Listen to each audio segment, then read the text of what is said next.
koluka yoe ngana kotikate kotambola na yo kusamo temana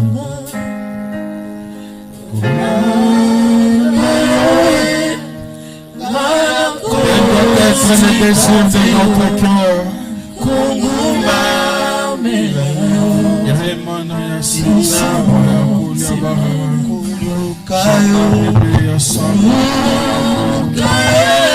Alors que tu es en train de préparer ton cœur à écouter la parole de Dieu, dis-lui, tu es ce qui est de meilleur dans ma vie. Tu es tout ce que je peux espérer. Tu es tout ce que je peux désirer. Tu es celui qui a conquis mon cœur, qui a pris la place de mon cœur. Alléluia. Tu élèves ta voix et tu confies encore ton cœur à ce Dieu-là. Pour lui dire, Seigneur, j'ai besoin de toi ce matin. Je laisse mon cœur à ta disposition. Viens me faire du bien par ta parole.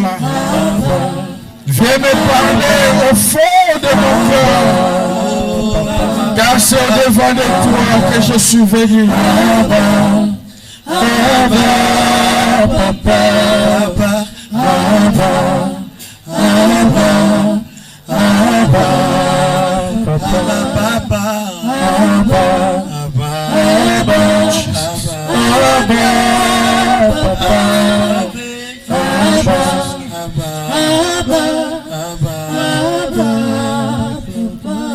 Thank you, Jesus Christ. Thank you, Jesus. Merci, Seigneur Jésus-Christ.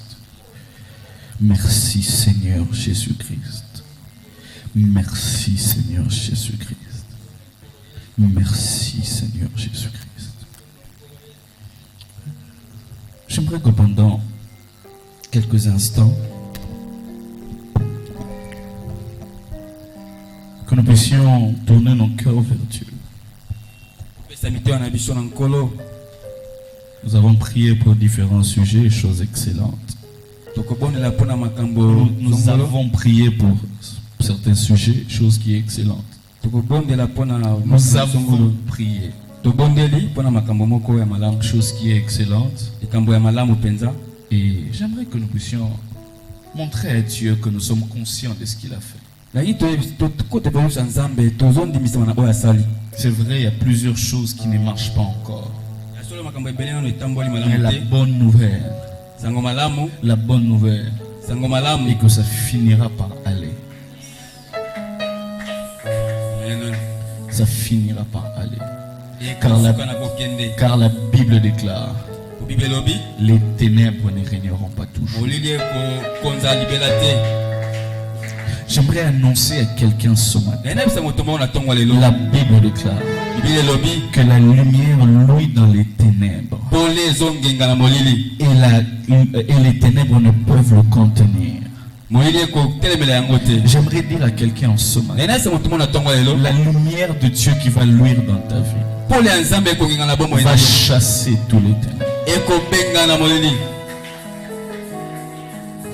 Je ne sais pas pourquoi j'aimerais le dire ainsi, mais je sens qu'il y a un shift dans la vie de quelqu'un. Il y a un shift. Il y a un changement, changement. À cause de la lumière de la parole de Dieu. Plus jamais les choses ne resteront pareilles. Plus jamais. Je crois que nous nous levions pendant quelques si vous me permettez. Si vous me permettez, vraiment, nous allons bénir le Seigneur. Alléluia. Alléluia. Alléluia. Commence à parler à Dieu. Commence à reconnaître ses bienfaits. Dieu, mon âme bénit l'Éternel. Et que tout en moi célèbre son saint nom. Mon âme bénit l'Éternel. Et n'oublie aucun de ses bienfaits. La Bible déclare car celui qui te délivre du filet de l'oiseleur, qui te délivre du filet de l'oiseleur, de la peste et de ses ravages. Et la peste et de ses ravages.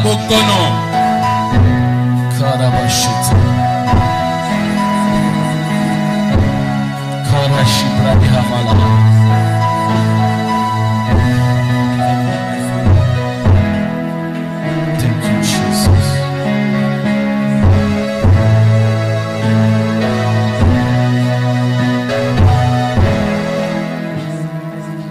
Thank you, Jesus. Avant que je ne puisse partager la parole, je sens ce cantique monter. Moi, ceux qui peuvent le chanter avec moi peuvent chanter. La chanson dit: digne, oh digne es-tu, Seigneur. Chante avec nous, digne. Digne, oh digne es-tu, Seigneur. Digne. Digne d'être remercié, loué et adoré. Digne, digne, oh digne es-tu, Seigneur. Chante avec nous, digne d'être remercié. Digne d'être remercié, loué et adoré.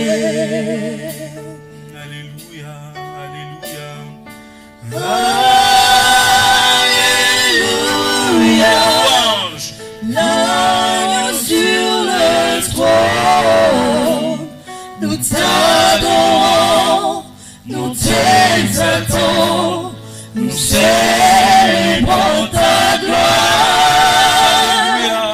Alléluia, louange au grand roi. Plus que vainqueur, Seigneur de l'univers. Tu es plus que vainqueur. En toi, nous sommes plus que vainqueurs. La Bible déclare. La Bible déclare. Béni soit Dieu, qui nous fait toujours triompher en Jésus-Christ et qui répand par nous l'odeur de sa connaissance. Merci Seigneur. La gloire t'appartient. L'honneur t'appartient. Tu le mérites. Tu le mérites. Tu le mérites. Plus que toute chose. Au nom de Jésus. Au nom de Jésus. Merci pour ce matin. Donne-nous en ce jour. Donne-nous en ce jour notre pain quotidien. Pour la seule gloire de ton nom. Saint-Esprit, glorifie Jésus. Dans le nom de Jésus-Christ. Amen. Amen. Amen. Amen. Amen. Bonjour à tous, shalom. Bonjour à tous. Shalom. Content de vous revoir ce matin. C'est toujours une joie que d'être dans la maison de Dieu afin de communier avec les frères. Amen, amen, amen. Amen. Est-ce que nous sommes là ce matin? Est-ce que nous sommes là? J'essaie de roder ma voix, elle est un peu cassée. Alors, comme je disais, nous allons commencer un sujet ce dimanche matin. Nous allons continuer toute la semaine. Et je crois que la grâce de Dieu va nous faire du bien. Mais avant de commencer ce message, je tiens à remercier le pasteur pour l'occasion renouvelée en ce matin. C'est loin d'être une habitude.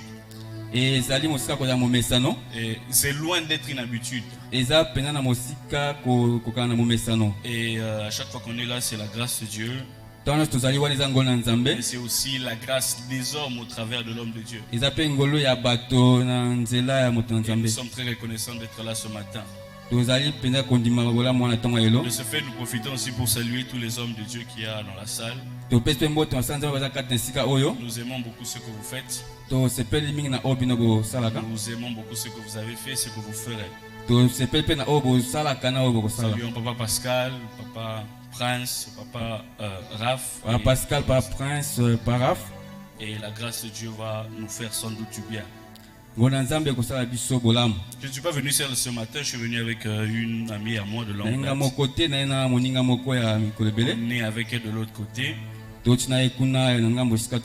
elle voyage la semaine qui commence, elle a voulu communier avec nous ce matin. Que Dieu vous bénisse.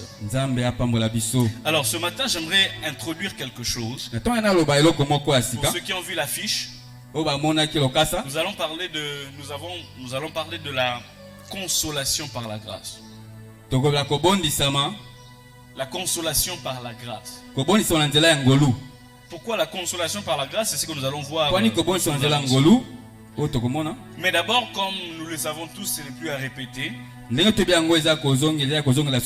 Cette année, nous parlons de la consolation divine. Semaine après semaine, orateur après orateur, chacun apporte sa pierre à l'édifice. Et ce matin et durant toute cette semaine, nous allons essayer de parler dans la même direction de la consolation. Et nous avons défini la consolation en long, en large, nous n'allons pas revenir sur ça. Mais comme si nous pouvons synthétiser, la consolation, c'est lorsque Dieu intervient dans les affaires des hommes pour leur apporter un réconfort par une parole, par une directive, par la voie des miracles, etc. Mais maintenant, aujourd'hui, nous allons parler de cet aspect de Dieu. Le Dieu qui intervient dans les affaires des hommes, mais au travers d'une de ces juridictions spirituelles qu'on appelle la grâce. La grâce est un thème qui m'est cher. Déjà de par la place qu'elle occupe dans la Bible que nous allons voir tout à l'heure, mais aussi à cause d'une pensée particulière que Dieu nous a donnée depuis quelques années. Je me souviens, c'était d'ailleurs la dernière fois de ma vie. Je me souviens fin 2018, on entrait en 2019. Et il y avait quand même beaucoup de choses qui me passaient par la tête. Et je me souviens, c'était la première fois avant longtemps de passer des jours sans méditer la parole. Et Dieu m'a demandé par son esprit d'entrer en retraite. Et je suis entré en retraite. Et le 11e jour, il s'est révélé à moi. Il a commencé à m'enseigner la grâce.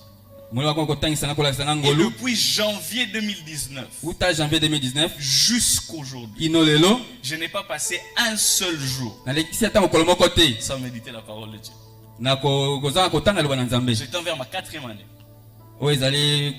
J'étais envers ma 4e année où chaque jour je médite. Chaque jour. À cause de l'ouverture qu'il y a eu par rapport à la grâce. Et je prie en ce matin que la même grâce puisse localiser quelqu'un afin qu'il ne soit plus au même endroit. Je dis, je prie au nom de Jésus que la même grâce puisse localiser quelqu'un et que la vie chrétienne change. Amen, amen. Amen. Alors ce matin, j'aimerais parler de l'introduction à la grâce, à la pensée de la grâce. Je suis dans 2 Timothée chapitre 2 verset 1. 2 Timothée 2 verset 1. Un passage que nous connaissons très bien, j'aimerais les citer de mémoire. Paraphrasant. C'est Paul qui parle à son fils Timothée. Il lui dit, mais toi mon fils, sois puissant dans la grâce qui est en Jésus. D'autres versions disent, sois fort dans la grâce qui est en Jésus. D'autres versions encore disent, sois effectif dans la grâce qui est en Jésus. D'autres versions encore que je lui dis, prends le meilleur avantage de la grâce qui est en Jésus. Sois puissant dans la grâce qui est en Jésus. Et dans 2 Pierre chapitre 3 verset 18. 2 Pierre 3, 18. C'est un passage sur lequel on a longtemps parlé. Il dit, mais vous, croissez dans la grâce et dans la connaissance de notre Seigneur Jésus-Christ. Croissez dans la grâce. Croissez dans la grâce. Croissez dans la grâce. Le premier passage de 2 Timothée chapitre 2, il lui dit d'être fort dans la grâce. Être fort dans la grâce veut dire qu'il est possible d'être dans la grâce et d'être faible dans la grâce. Et ici, dans 2 Pierre chapitre 3, il dit croissez dans la grâce. Cela confirme encore qu'on peut être dans la grâce, mais tout en étant petit. Et il est logique de savoir tout chemin aller peut emmener à un chemin retour. Si on peut croître dans la grâce, on peut aussi régresser dans la grâce. Voilà pourquoi Paul dit aux Galates, par exemple, que vous avez été déchus de la grâce. Et si on peut être fort et puissant dans la grâce, il y a une possibilité donc d'être faible. D'être faible dans la grâce. Voilà pourquoi à chaque fois que les gens disent que la grâce de Dieu, la grâce de Dieu, c'est une très bonne chose. Mais je pose une autre question. La grâce de Dieu a quelle force? Non. À quelle force? À quelle proportion? Voilà. La grâce de Dieu à quelle proportion? La grâce de Dieu à quel, entre guillemets, si on parle de croissance physique, à quel âge, entre guillemets? La grâce est donc un sujet important dans la Bible. Je veux juste introduire. On en parlera en lors de la semaine. La grâce est un sujet important dans la Bible. Et c'est l'une des choses majeures même dans la Bible. Pourquoi? Pourquoi? Parce que contrairement à ce que plusieurs personnes pensent et disent, la grâce n'est pas une réalité du Nouveau Testament. Est-ce que nous sommes ensemble ce matin? Est-ce qu'on est là? Moi ta main si tu es là avec moi ce matin. La grâce n'est pas une réalité du Nouveau Testament. La grâce n'est pas une réalité du Nouveau Testament. La grâce fait partie de ce que Dieu a toujours été. Ça veut dire la grâce a commencé depuis avant la fondation du monde. Nous allons voir ça quand nous allons continuer. Nous allons voir ça quand nous allons continuer. Mais deuxièmement, ce qui fait de la grâce un sujet important de la Bible, c'est que selon Ephésiens chapitre 2 verset 8, la grâce fait partie des quelques éléments qui sont directement liés à notre salut. Il y a quelques éléments qui sont liés à notre salut. Et la grâce fait partie des choses majeures qui sont liées au salut de l'homme. Ephésiens chapitre 2 verset 8, la Bible dit ceci. Car c'est par grâce que vous êtes sauvés, par le moyen de la foi. Et cela ne vient pas de vous, c'est le don de Dieu. Ça veut dire, dans les sujets majeurs de la Bible, on les définit comme ça, en fonction de leur course dans la Bible. D'où est-ce que ces choses ont commencé dans la Bible? Et aussi, comment est-ce que ces choses sont attachées à notre salut? Et la grâce est directement attachée à notre salut. Ça veut dire si on enlève la grâce, il n'y a plus de salut. Et cela devait nous faire réfléchir pour connaître justement c'est quoi donc la grâce. La Bible dit c'est par grâce que vous êtes sauvés.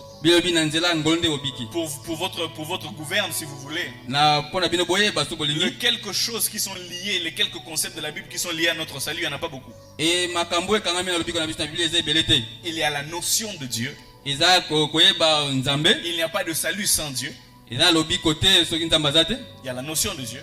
Il y a la notion de la grâce. Il y a la notion de la foi. Ce sont les trois choses qui forment un socle important de notre salut. Il n'y a pas de salut sans Dieu. Il n'y a pas de salut sans foi. Il n'y a pas de salut sans grâce. Voilà pourquoi ces choses sont des choses primordiales qui devaient faire l'objet des recherches de tout chrétien. Parce que c'est justement sur ça que notre foi se repose. Pour vous qui aimez les détails, le mot grâce, au travers de son sens, je parle du Nouveau Testament, dans son sens dans le grec charis, est repris dans la Bible au moins 170 fois. Le mot grâce avec la racine charis. Avec le mot charis, pourquoi j'ai dit ça? Parce qu'il y a plusieurs mots pour parler de grâce. Mais charis seulement est dans la Bible au moins 170 fois. Dans le Nouveau Testament seulement. Dans le Nouveau Testament seulement, il y en a 170 fois. Et si on doit élargir le périmètre du concept de la grâce avec d'autres mots ou d'autres expressions, ça va bien au-delà. Et si on doit ajouter ça avec l'Ancien Testament, c'est encore en plus grand nombre. C'est encore en plus grand nombre. Pour nous montrer la pertinence de ce sujet. Mais aussi la grandeur de ce sujet. Mais aussi la profondeur de ce sujet. La grâce. La grâce. Par définition, de manière basique, j'aimerais dire quelque chose. Lorsque je serai en train de définir la grâce, prière de ne pas me lapider encore. Prière de ne pas me lapider. Je serai en train de dire quelque chose des choses qui seront un peu atypiques, mais calmez-vous, on va arranger ça durant la semaine. Ne dites pas qu'il est devenu hérétique. Ne dites pas que je suis devenu hérétique. On va lire la Bible ensemble la semaine. Alors, la définition de base que tout le monde connaît. Qui peut dire c'est quoi la grâce? Comment on la définit? Qui peut nous aider à définir la grâce? C'est une faveur. Je vois la première personne que je vais choquer. Très bonne définition, excellente définition. La grâce est une faveur totalement imméritée. Voilà, exactement. Exactement, très vrai. Qui peut donner une autre définition de la grâce? Une autre définition de la grâce. Voilà, je vais quand même définir la grâce dans la même direction que maman en est là. La grâce, justement, vient du grec charis, qui fondamentalement veut dire faveur imméritée. Très vrai. C'est donc un cadeau pour lequel vous n'avez ni payé ni travaillé, et qui vous a été offert gratuitement. Et c'est justement dans cette racine du mot charis qu'on trouve des mots comme en français comme charité charité. Ça veut dire quand on fait une action caritative, charité, charis, quelque chose que les gens ne méritent même qu'on leur donne. C'est justement ça. C'est la racine de plusieurs mots en français, même en anglais. Mais le mot charis est aussi la racine d'un autre mot, de plusieurs autres mots en grec toujours, mais plus tard en anglais ou en français. Comme les mots charisma ou même la terminaison charismata. Charisma veut dire le don. Et charismata, nous allons voir plus tard. Je garde ça pour la fin. Donc la grâce est une faveur imméritée. C'est quelque chose pour lequel nous n'avons pas travaillé. Définition très vraie. Mais pas seulement. La grâce n'est pas seulement une faveur imméritée. Prendre la grâce comme une faveur imméritée seulement, c'est limiter le monde de la grâce. J'aimerais dire à quelqu'un ce matin, la grâce n'est pas que une faveur imméritée. Elle est essentiellement une faveur imméritée. Mais pas seulement. Pas seulement. Et j'aimerais me permettre de dire, la grâce est entre guillemets, quelquefois méritée. Quelquefois méritée. Je sais que ça allait pas bien passer. Voilà pourquoi j'ai dit ne me lapidez pas encore. On en parlera. Je disais la définition de la grâce comme faveur imméritée. Elle est bonne et excellente. Mais elle n'est pas parfaite ni complète. Car le mot charis dans la Bible, le mot charis dans la Bible avait plusieurs sens. Et ça pouvait dire beaucoup de choses. Et beaucoup d'implications. Je vous donne quelques sous-points que nous allons développer durant la semaine. Nous allons parler du trône de la grâce. Nous allons parler de Sion, la cité de la grâce. Nous allons parler des 4 dimensions de la grâce. Et nous allons parler de la personne de la grâce. Et nous allons finalement parler par tu peux grandir dans la grâce. Alors, vous savez ce sur quoi on va parler. Avant de compléter la définition de la grâce qui n'est pas seulement une faveur imméritée, j'aimerais commencer par dire ce que la grâce n'est pas. La grâce, c'est que la grâce n'est pas. C'est que la grâce n'est pas. C'est que la grâce n'est pas. Premièrement, la grâce. Est-ce que nous sommes ensemble? Est-ce que nous sommes ensemble? Est-ce que nous sommes là? Répondez-moi, est-ce que nous sommes là? Je disais que c'est que la grâce n'est pas. Premièrement, la grâce n'est pas une terminologie religieuse. N'est pas une terminologie religieuse. Bonjour frère, comment tu vas? Répondez-moi papa. Comment? Par la grâce de Dieu. Et d'autres disent Ngolo Belé. La grâce est loin d'être une formule de salutation spirituelle. Bonjour frère. Ah, Ngolo na Ngolo.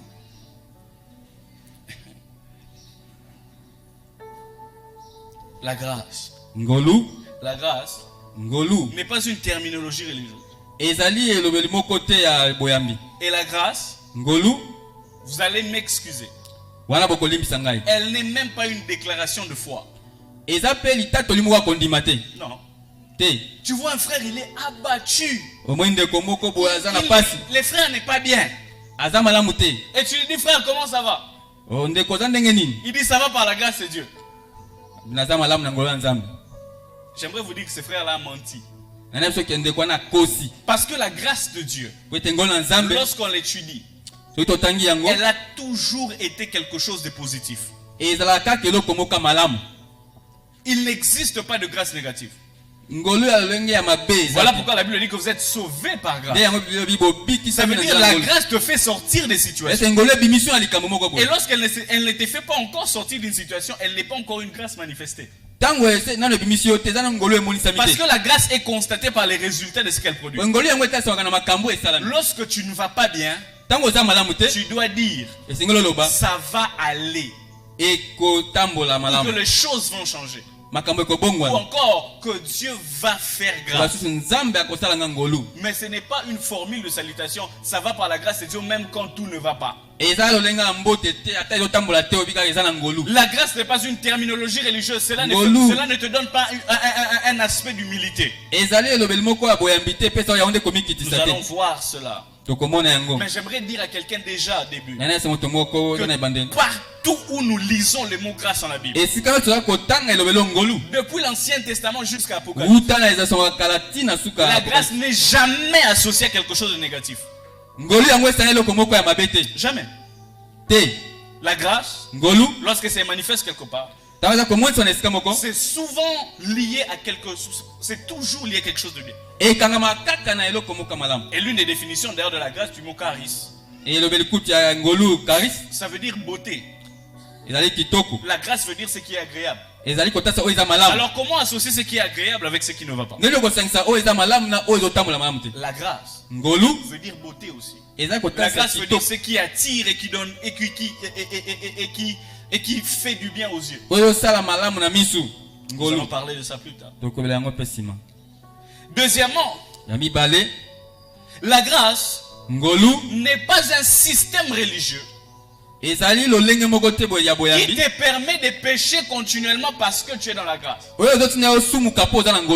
Et Paul a eu à poser cette base-là, à donner cette pensée-là nécessaire. Il dit, devrons-nous pécher parce que la grâce abonde? Loin de là. Ce n'est pas parce qu'il y a la grâce que c'est la juridiction de tout est permis. C'est la juridiction de tout ce qu'on peut faire parce qu'il y a la grâce. Je peux parler à quelqu'un comme je veux, je peux faire ceci, je peux faire cela. Ce n'est pas ça la grâce. La grâce n'a rien à voir avec une carte blanche pour ne pas pécher. Pour continuer à pécher, j'allais dire. Autre chose que la grâce n'est pas. Ça aussi, ça va un peu choquer. La grâce, ce n'est pas le produit de la miséricorde de Dieu. Ce n'est pas le produit de la pitié de Dieu. La grâce, ce n'est pas le produit de la miséricorde de Dieu. Ce n'est pas le produit de la pitié de Dieu. Mais la grâce, c'est le produit de l'amour de Dieu. Big difference. Une grande différence. La pitié ou la miséricorde de Dieu n'est pas la matrice de la grâce, mais elle est une ramification de la grâce. Dieu n'a pas fait grâce quand il a eu pitié. La grâce a toujours été une provision depuis avant la création de l'homme. Voilà pourquoi David a dit, il a dit ceci. Il dit, qui est donc l'homme? Il dit, quand je regarde le ciel, ton ouvrage, l'œuvre de tes mains. Il dit, qui est l'homme pour que tu fasses cas de lui? Voici, tu l'as créé peu inférieur aux anges. Tu l'as couronné de gloire. Et tu as tout mis sous ses pieds. Et là, David parlait de la pensée même de la création. Pourquoi est-ce qu'un si grand Dieu devrait créer quelqu'un à son image, à sa ressemblance? La grâce n'est pas réactive. Dieu n'a pas réagi pour donner la grâce. Dieu a toujours prévu la grâce. Et cela ne vient pas de sa pitié. Cela vient de son amour. Cela vient de son amour. Nous allons développer ça la semaine. La grâce, la grâce ne vient pas parce que Dieu a eu pitié ou miséricorde. C'est une véritable provision de l'amour de Dieu. Autre chose que la grâce n'est pas. La grâce n'est pas venue parce que l'homme a demandé. La grâce n'est pas une demande de l'homme. C'est la provision de Dieu avant le temps. La grâce n'est donc pas une réponse de Dieu à l'homme. C'est la création de Dieu pour l'homme depuis avant la création. Éphésiens chapitre 1 verset 4 à 6. Éphésiens 1, 4 à 6. Vous allez voir ça là-bas. Nous allons très vite pour ne pas perdre le temps. Autre chose que la grâce n'est pas ou qui est une fausse pensée de la grâce. La grâce n'est pas gratuite. La grâce n'est pas gratuite. La grâce n'est pas gratuite. Elle est tout sauf gratuite. En réalité, il n'existe pas de gratuité dans la juridiction de la grâce. Vous êtes encore choqués un peu, n'est-ce pas? La grâce que nous avons reçue, elle n'est pas gratuite. C'est juste que quelqu'un d'autre a payé pour nous. Par exemple, si tu reçois une bourse d'études, tu ne payes pas pour étudier. Mais rassure-toi que tu n'étudies pas gratuitement. Il y a certains dans le gouvernement ou les organismes payent. Une bourse d'études, elle est gratuite pour la personne qui va étudier, mais elle a coûté à quelqu'un quelque chose. Et la grâce de Dieu n'est pas gratuite. Elle a coûté à Dieu tout ce que Dieu avait. Pour que la grâce nous arrive, ça a coûté très cher à Dieu. Et imagine toi enfant, on te paye les frais pour aller étudier. Et tu es la première personne qui ne va pas au cours et qui ne réussit pas. Tu comprends que cela est un problème. Voilà pourquoi après la parcelle de la grâce viendra directement le jugement. Dieu n'a plus rien à faire. Il a sorti tout ce qu'il pouvait avoir. Celui qui rate la grâce rate tout. La grâce n'est tellement pas gratuite que Dieu a sorti toute sa réserve. Voilà pourquoi après la grâce, il n'y aura plus rien. Après la grâce, le jugement direct. Il a déjà tout sorti. Et cela lui a vraiment coûté. Et à chaque fois que tu réalises la grâce de Dieu, tu dois être très sérieux dans la juridiction des choses que Dieu a données. Imagine tu habites dans une maison et on te dit que cette maison, on te la donne gratuitement.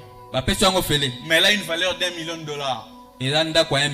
Vas-tu laisser toutes les saletés dans cette maison-là? Est-ce que nous sommes ensemble? Vas-tu laisser toutes les saletés dans cette maison? Celui qui comprend la grâce ne pêche plus. Il sait que ça a tout coûté à Dieu. Tu vois tout ce que Christ a souffert. C'est ce que nous étions censés endurer. Lorsque nous comprenons la portée de la grâce, nous comprenons combien cela ça coûte. On ne fera plus ce qu'on fait. La grâce n'est pas gratuite. La grâce nous a été accordée à nous par le sacrifice de Jésus. Alors ne prenons pas à la légère la grâce. Aussi, dans Psaume, comme je l'ai dit, Psaume chapitre 8, verset 3 à 7. Psaume 8, 3 à 7. La grâce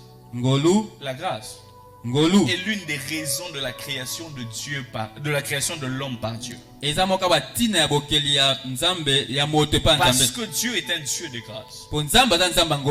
Il a créé l'homme à son image et à sa ressemblance. Vous savez que l'homme n'est pas nous savons tous que l'homme n'est pas la seule création de Dieu. Et l'homme est la seule création sur qui Dieu a mis son image, sa ressemblance. Et a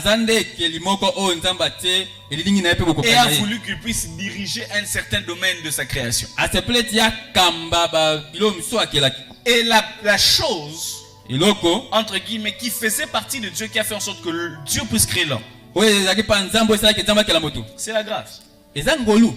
C'est la grâce. Ce qui rejoint la pensée que j'avais dit au début. La grâce n'est pas une réalité du Nouveau Testament. La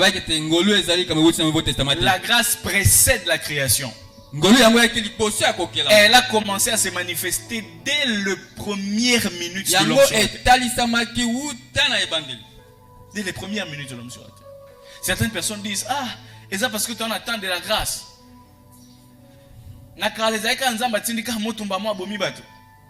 Vous avez déjà entendu ça, n'est-ce pas? Les gens disent, si on prophète, il va commencer à tuer les gens. C'est faux. C'est très faux. Dieu avait tué quel David quand il avait péché?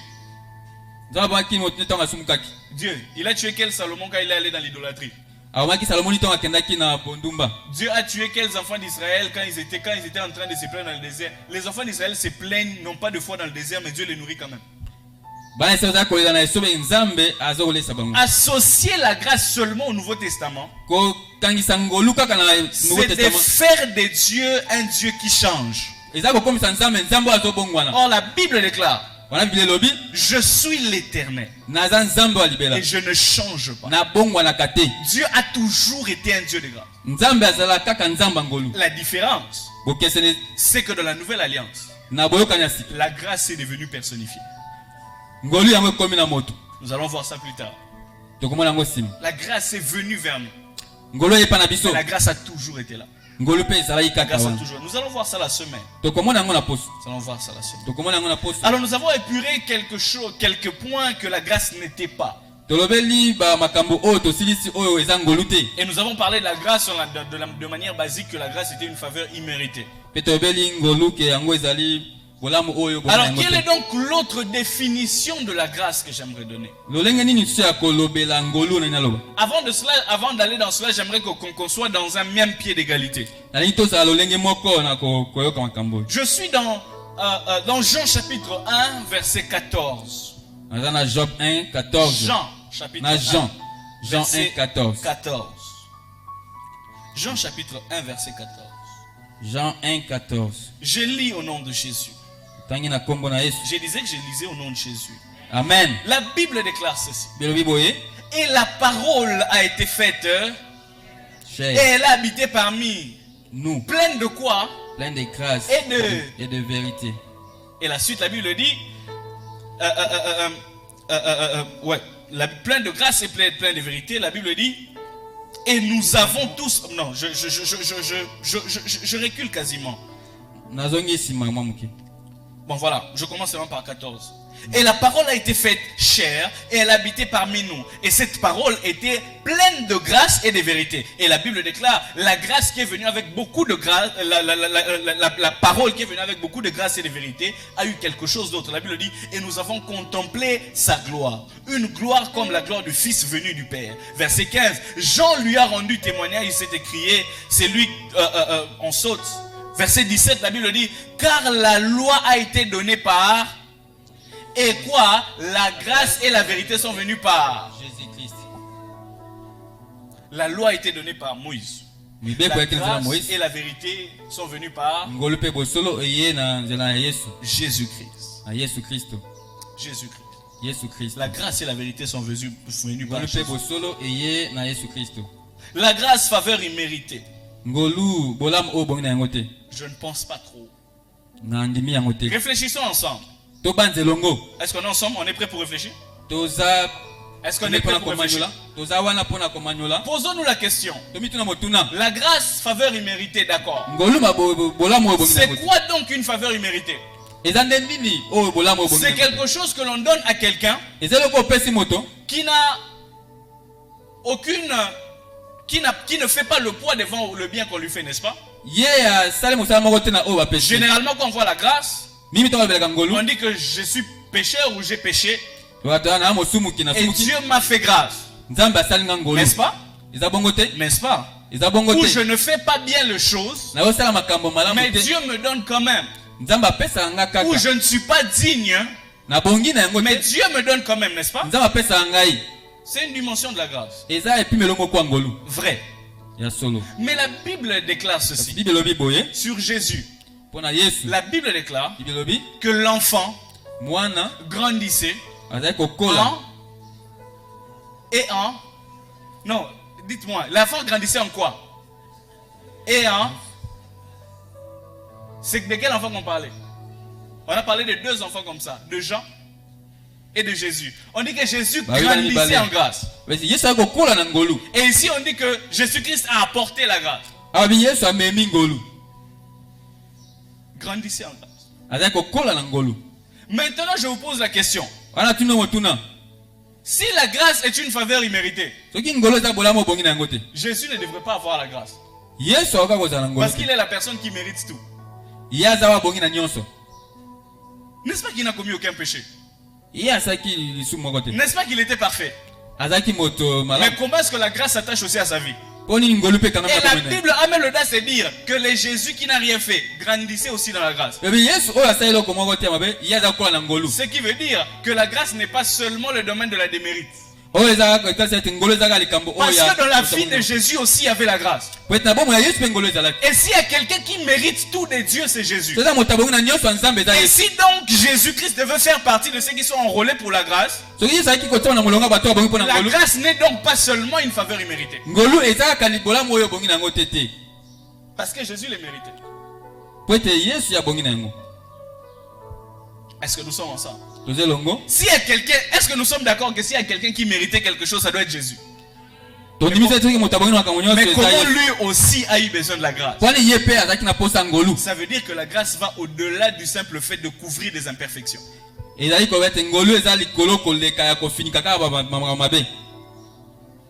que nous sommes ensemble? Si la grâce a été active dans la vie de Jésus, ça veut dire que même une personne qui a tout bien peut aussi recevoir la grâce.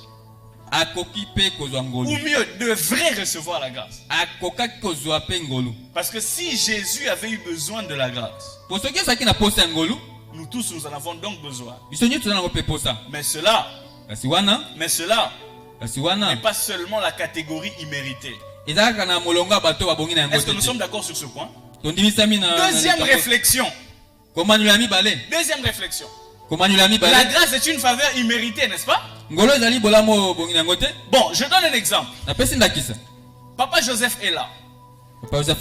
Nous allons vers Dieu. Nous disons à Dieu, Seigneur, fais-moi grâce. Moi je prie. Papa Joseph aussi prie. Il dit, Seigneur, fais-moi grâce. Fais-moi grâce.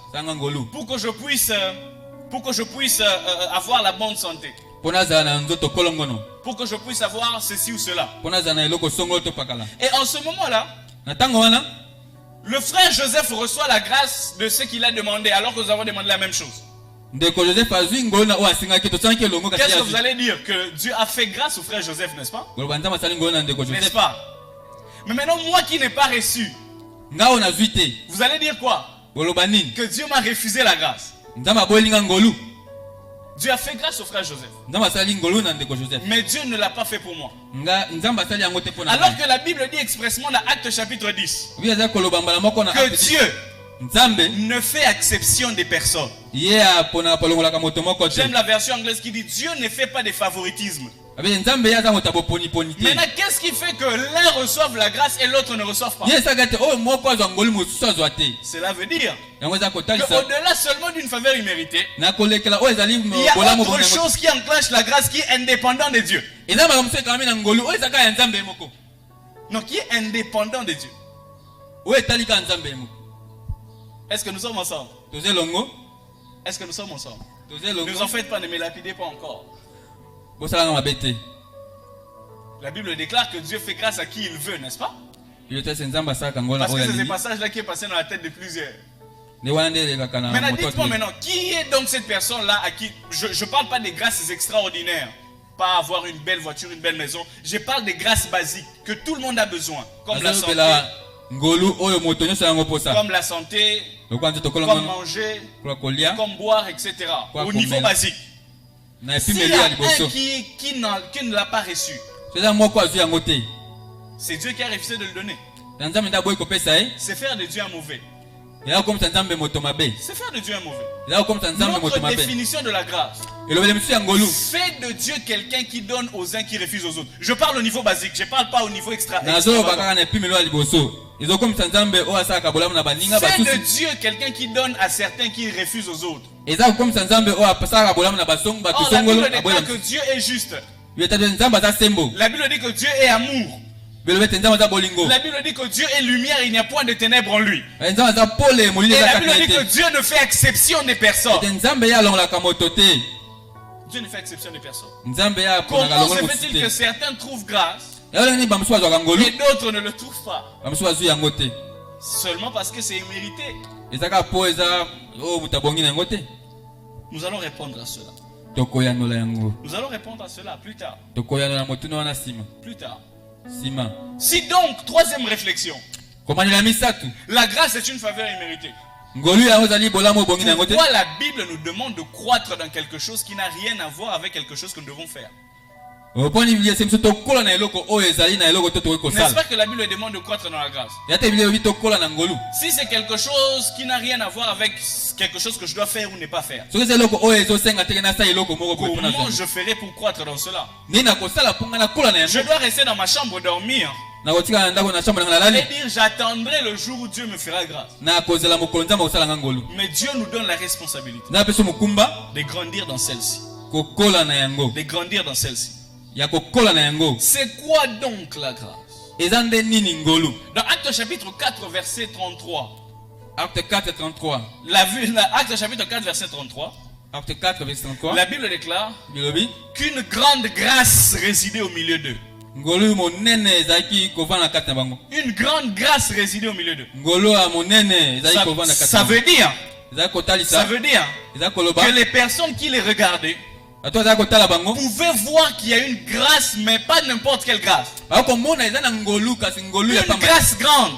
En d'autres termes, il peut y avoir des grâces petites. Parce que la Bible dit expressement que c'est une grande grâce qui reposait sur l'Église. Pas seulement une grâce, mais une grande grâce. La grâce est donc visible. La grâce peut être quantifiée. Quantifiée pas par des thermomètres ou de pesées humains. Si la grâce peut être visible, et si la grâce peut être grande, petite, forte ou faible, c'est quoi donc la grâce? C'est quoi donc la grâce? Pour ceux d'entre vous qui écrivez, écoutez la définition que j'ai apprise de la grâce. Ceux qui ont une bonne mémoire pour retenir, vous pouvez retenir la définition que j'ai apprise de la grâce. C'est l'influence divine dans le cœur, dans l'esprit, dans l'âme de quelqu'un, reflété par l'expression extérieure et les résultats dans la vie de quelqu'un. En d'autres termes, la grâce, c'est l'expression extérieure d'une influence divine intérieure. La grâce, c'est le travail de Dieu à l'intérieur de l'homme qui lui fait voir des résultats extériorisés. Voilà pourquoi les gens pouvaient dire qu'une grande grâce reposait sur eux. Mais la grande grâce reposait sur des personnes à qui Dieu travaille à l'intérieur d'eux. Voilà pourquoi Les personnes qui manifestent le grande grâce, ce sont des personnes dont Dieu a travaillé à l'intérieur.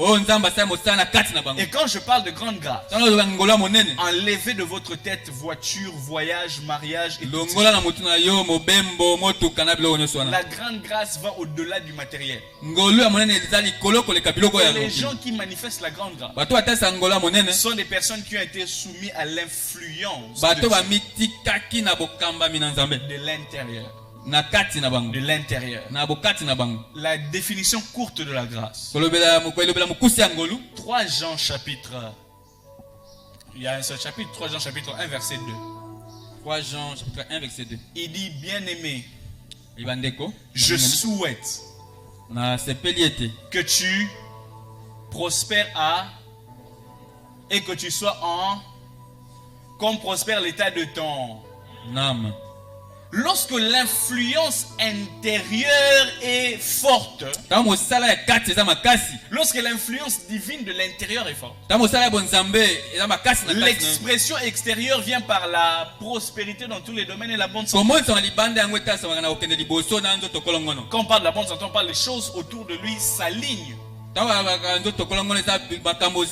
Et cela est réservé à ceux dans qui le travail intérieur se fait.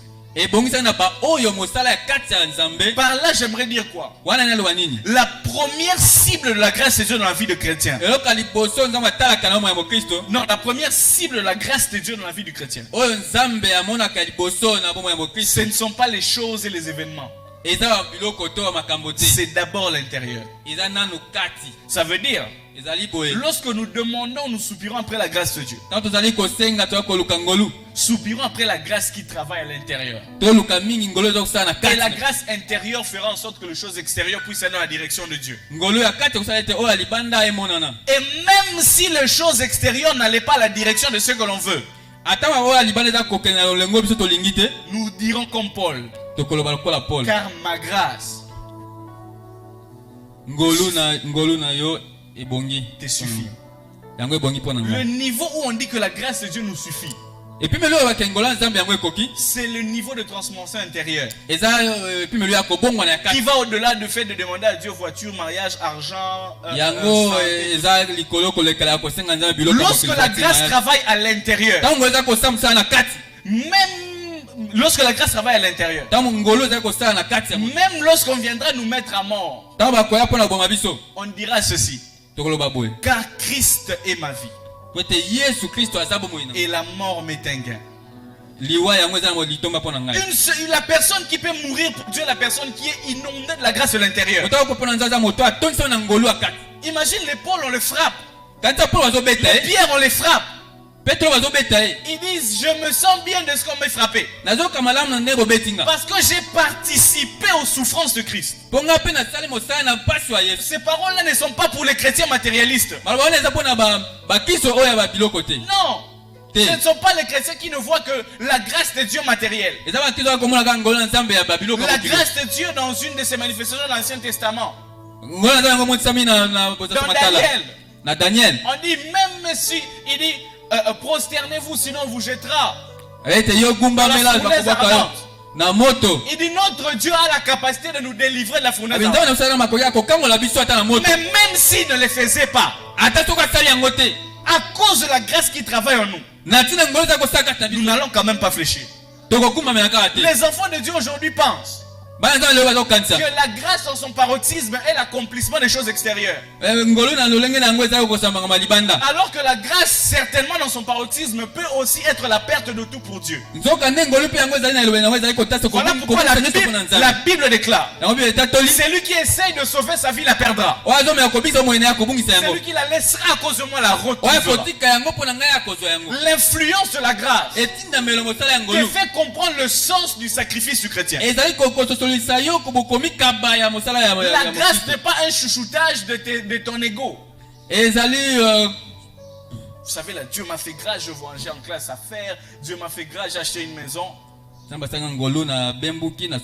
Si c'est seulement à ce niveau-là que tu espères en la grâce, tu es le plus malheureux comme Paul a dit. Et si c'est seulement pour des choses terrestres que nous espérons en Dieu, nous sommes les plus malheureux. Suis-je en train de dire que la grâce de Dieu ne donne pas ces choses? Non, la grâce donne ces choses. Mais la grâce n'est pas là essentiellement pour ces choses. La grâce est là essentiellement pour un travail intérieur. Mais la bonne nouvelle est qu'une grâce très bien assise dans le domaine intérieur fera en sorte que si cela est nécessaire, les choses puissent s'aligner pour toi. Les choses puissent s'aligner pour toi. Mais j'aimerais attirer notre attention sur la grâce de Dieu. C'est un travail intérieur d'abord. C'est un travail intérieur d'abord. Intérieur d'abord. J'aimerais parler de quelques faits sur la grâce. Pendant plus de temps, je vais m'arrêter là pour aujourd'hui. Et le mardi, nous allons commencer. Nous allons redéfinir la grâce, nous allons parler de toutes ces choses. Et nous allons apprendre à comment grandir dans la grâce. Et comme je vous l'ai dit au début quand j'ai commencé à parler, c'est que lorsque j'ai découvert la grâce, j'ai pris une constance et une vitesse que je n'avais pas dans ma vie chrétienne. C'est ça l'objectif primordial de la grâce. Ça va faire 4 ans que je n'ai pas passé un jour sans méditer. 4 ans. Avant ça, j'ai médité très souvent. Mais il pouvait m'arriver de ne pas le faire. Mais depuis que j'ai découvert la grâce jusqu'aujourd'hui, c'est impossible que je ne le fasse. Parce que la grâce de Dieu est le monde des capacités de Dieu. Et nous allons parler de Sion, la cité de la grâce. Et nous allons voir que Dieu va nous faire énormément du bien. Je déclare sur toi en ce matin que Dieu fasse grandir l'influence de sa grâce en ta vie. Je déclare sur toi en ce matin que dans tout le domaine de ta vie, que l'influence de la grâce de Dieu soit visible.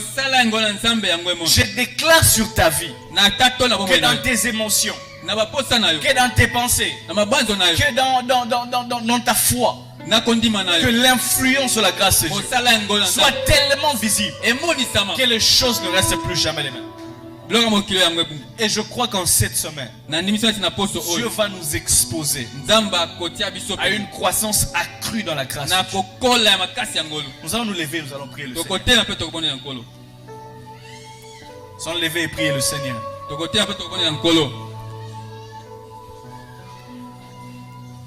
Nous allons lever et prier le Seigneur.